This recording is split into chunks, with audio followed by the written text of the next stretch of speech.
Hello guys, tua hin say ineidiu ile na phone chu itina suhgang dam. Ilo le itina suhgang zep dam. Ti in say di in. Tua ke choi pen phone hi Realme phone hi in. Phone dang choi ho sto them khat. Ki zep min tin. China dinga chun ama sa pe na sittinga na phone sittinga chun lu nin lang chuteng le ga tol su le chun additional sitting kiti hum ki nen tin additional sitting chu son ki nin lang na sot zo ting le developer option accessibility no ya developer option son kit le chun developer option chu son le chun on ngai yin tin chika on le chun hiti hin su phei pen tin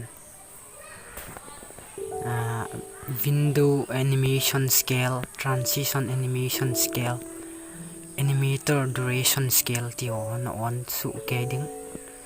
5x a ho na koi su ke ding e ma ho thum ho hiti hin 5x a koi su phei pe le chun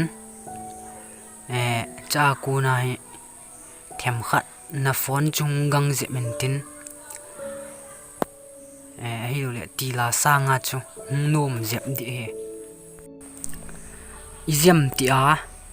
developer option chu namu lo hi la hi le about phone hun lu nin lang na lu zo ting le build number kiti ho son le chun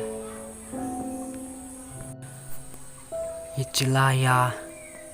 about phone kiti about phone hin lu nin lang build number kiti ho son le chun sagi ve son le chun developer option chu jeng di e chuting le na ho la izem ti anamu lo le sitting langa shares option hun lu nin lang developer option tin lang type le chun do jing in te ti hin developer option tin lang ga type le chun chan kimutan cha pa na ku na hong na lu na na on pai the 5x a chuna koi pai the ito banga phone su gang jep nahi Android phone jo si a amin ai wanga chu ki set dan aki koi dan a chum jep min zin ki khiza mai ki khiza